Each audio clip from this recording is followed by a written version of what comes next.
tal? ¿Cómo están? Bienvenidos a nuestro primer programa de Plateros 2.0, podcast de cine y cultura mexicanos. Yo soy Horacio Rodas. El día de hoy hablaremos sobre Salvador Toscano, el primer cineasta mexicano que filmó la Revolución de 1910. Comenzamos. Hoy todos andamos descansando porque el aniversario de la Revolución cayó en domingo.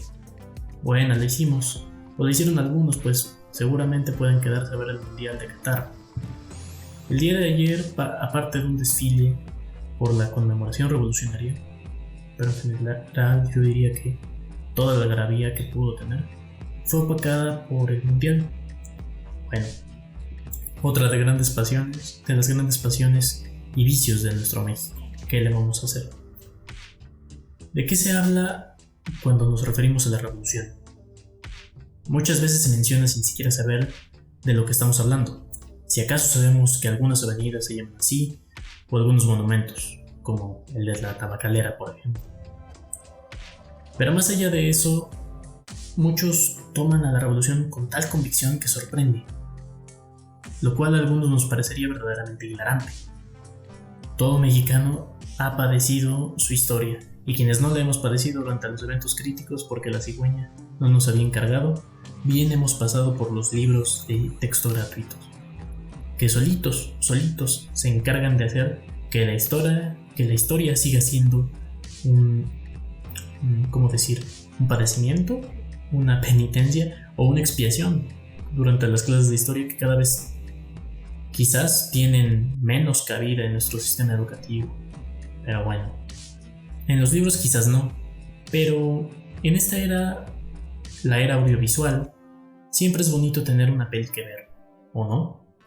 Netflix, Amazon Prime. Bueno, cabe preguntarnos qué pasó durante la Revolución y qué papel jugó Salvador Toscano en esta época. En México, las cosas empiezan a ponerse feas por ahí de 1908. El periodista James Krillman entrevista a Porfirio Díaz, nuestro presidente y dictador de aquel entonces. Esta entrevista es publicada y la expectativa entre la prensa nacional y el ámbito político se hace llegar. La gente se emociona porque piensan que el cambio está cerca. Y pues, chica desilusión que se van a llevar. Pues de mediados de 1910, las elecciones dan la victoria a Díaz de nuevo. Es entonces cuando aparece uno de los personajes favoritos de muchos.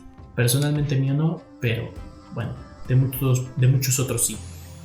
Me refiero, y creo que ya saben a quién, a Francisco I. Madero. Madero era hijo de un hacendado. Había estudiado en un colegio jesuita de Saltillo y había estudiado agricultura en Estados Unidos y Francia. O sea, bastante bien formadito el carnal. Cuando regresa del gabacho y las Europas, se pone a trabajar en las haciendas de su papá y poco a poco se involucra en la política. Luego de varias peripecias, Madero lo encarcelan en San Luis Potosí y huye hacia el norte.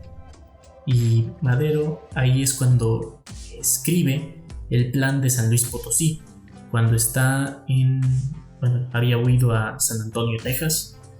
Y en este plan de San Luis Potosí, Madero llama a las armas para acabar con la dictadura de Porfirio Díaz y convocar a elecciones libres y democráticas.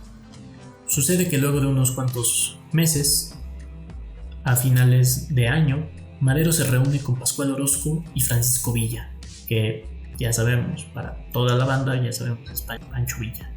Entonces, las cosas empiezan a hacerse un poco más grandes unos cuantos meses después. En marzo de 1911, si no me falla la memoria, es cuando Emiliano Zapata lidera un levantamiento de campesinos en el que exigen se respeten los derechos sobre la tierra y el agua. Así es como comienzan las revueltas armadas campesinas en el sur del país y Madero por el norte, Villa, Orozco por otras partes del país. Entonces, para no seguir haciendo el cuento largo, solo cabe recordar quizás unos cuantos hechos más, de los cuales van a ser tomados en cuenta para el trabajo de Salvador Toscano. Sucede que cuando Díaz ve que el estallido de la violencia es inevitable y todo va creciendo y se va poniendo más feo, se exilia en Francia. Pero no crean que se va con la cola entre las patas como perro arrepentido. No. Se va despidiéndose de una multitud con pompa presidencial y desde la parte trasera de un tren a todo vapor, ahí se despide. Madero es electo presidente de México poco después. Poco menos de 2 años después, Victoriano Huerta encabeza un golpe de estado contra Madero. Esto es lo que da origen a la famosa llamada Decena Trágica, que prácticamente fue el inicio del fin para Madero y Pino Suárez. José María Pino Suárez, pues, ¿no? Pino Suárez no es ni una calle ni una estación de metro, o bueno, sí lo es, pero me refiero en este caso a José María Pino Suárez. Él era vicepresidente en esa época. Luego del golpe de estado de Victoriano Huerta, este se proclama presidente de México. Para su desgracia y nuestro placer, no le duró mucho el gustito al vato, pues Victoriano Huerta apenas empieza su mandato por ahí de mediados de 1913 y en marzo de 1913 Estados Unidos ya se había declarado en su contra. No lo reconocían como presidente oficial. Los problemas no paran ahí. Venustiano Carranza en esa época, en ese tiempo, era el gobernador de Coahuila y lo que hace es que se levanta en armas contra el llamado así usurpador, apoyo que se había ganado a pulso Victoriano Huerta. Por si esto no fuera poco, las cosas empiezan a ponerse más color de hormiga. El 21 de abril de 1914 las fuerzas de Estados Unidos ocupan el puerto de Veracruz. Menos de un mes después de esto, Huerta dimite y huye hacia Europa. Todo este repasón viene a cuento porque es gran parte de lo que podemos encontrar en la obra de vida de Salvador Toscano, quien es considerado el primer cineasta mexicano y tiene su trabajo reunido bajo el nombre del documental Memorias de un Mexicano.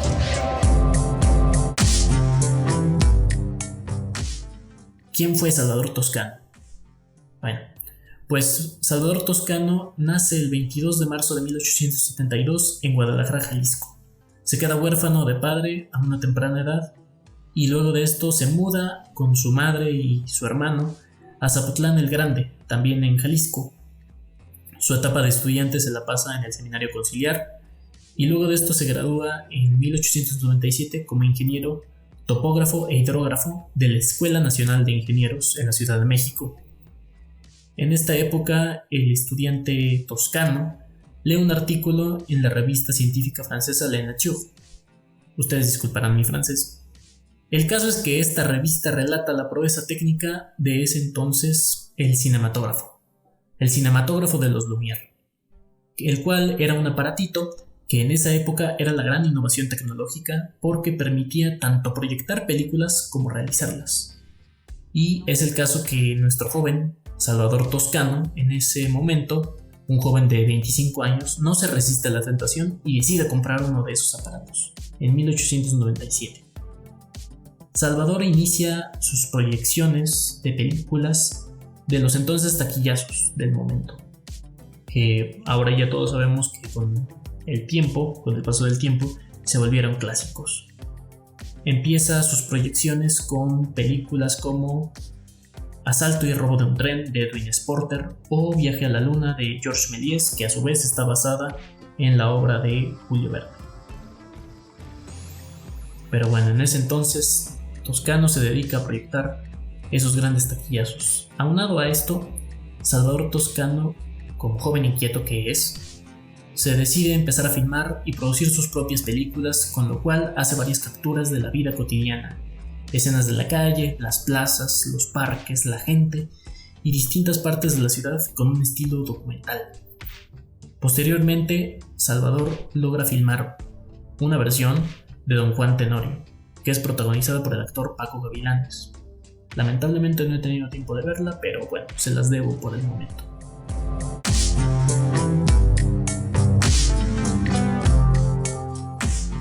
A la vez que Toscano hace sus filmaciones de la vida cotidiana, en 1910, como ya dijimos, estalla la revolución. Toscano logró captar el momento en el que Porfirio Díaz abandona el país exiliado a Francia con pompa de expresidente y locomotora. Esto ya se los había comentado, y no en vano, hace unos momentos. Ese momento se encuentra en Memorias de un Mexicano. A través del trabajo de Toscano también es posible conocer bastantes más de las costumbres de aquella época. Toscano presenció las batallas que habían en plazas como el Zócalo, en las plazas de la Constitución, etc. O algunas otras calles de la antigua Ciudad de México, y en esa época, como toda revolución ya sabemos, se tapizaron las calles de cadáveres y el trabajo de Toscano capta todo esto. También tenemos por parte de él testimonio de las elecciones en las cuales resulta victorioso Francisco I. Madero. Tenemos testimonio de cómo muchos jóvenes se enrolaron con fusil al hombro y marchaban en el ejército para ir a defender a la ciudad de Veracruz en su momento, y que había sido tomada por los gringos.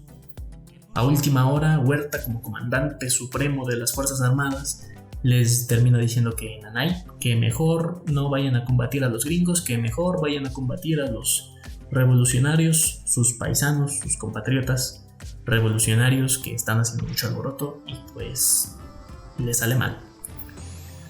Todos los miembros de la armada se vuelven contra Huerta y Huerta termina depuesto.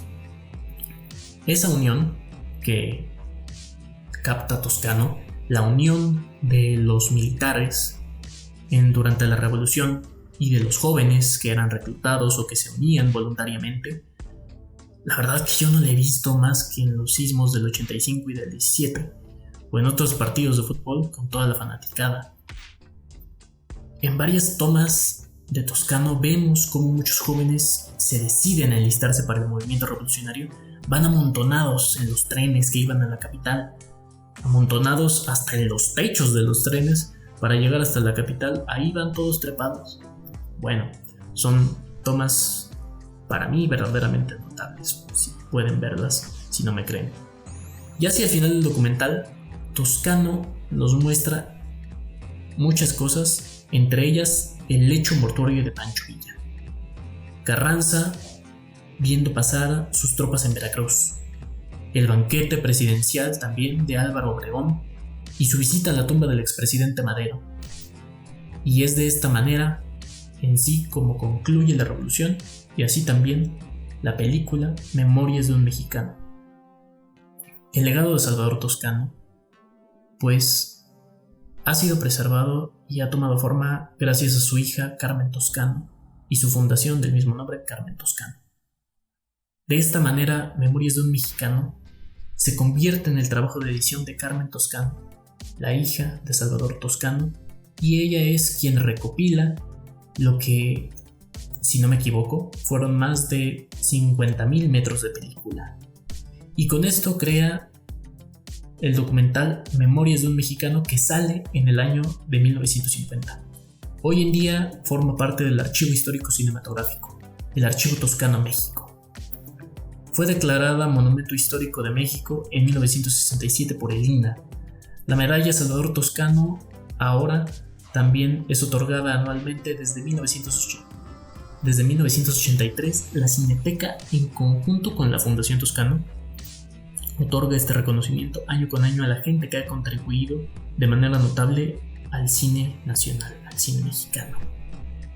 Como dato final, también, para no olvidarme, me gustaría mencionar una cita de Memorias de un Mexicano, una frase que me parece bastante notable. Hacia el final se dice: me parece mirar las imágenes del pasado discurrir en las arterias de la ciudad, y siento que algo de mí mismo habrá de perdurar, mientras el recuerdo de lo que he vivido palpite en la memoria de cualquier mexicano. Salvador Toscano. Este podcast de carácter divulgativo tiene varias fuentes que ahora les comparto. Si gustan ver la peli, pueden buscarla en YouTube. De todas formas, también dejaré el enlace en la descripción. En cuanto a otras fuentes que pueden serles de utilidad para que hagan su propia línea de investigación o línea de chisme, los libros de Aurelio de los Reyes creo que siempre son buenos. Está Medio siglo de cine mexicano, y el otro se llama Los orígenes del cine en México. También está el libro En tiempos de revolución, el cine en la Ciudad de México, 1910-1916, de Ángel Miquel. Sobre la historia de México, creo que siempre es recomendable la Nueva Historia General de México, editada por el Colegio de México. Pueden encontrarla en cualquier librería del fondo, ahí es donde yo conseguí la mía. Es un ladrillote con el que seguro andan descalabrando cualquiera, pero si no quieren algo tan choncho, pues también está la nueva historia mínima de México, también editada por el Codex. Muchas gracias por escucharnos. Este capítulo de Plateros 2.0 fue el primero de una serie que estará dedicada a los inicios del cine en México. Sigan disfrutando del descanso de la Revolución y del Mundial de Qatar. Hasta el próximo programa.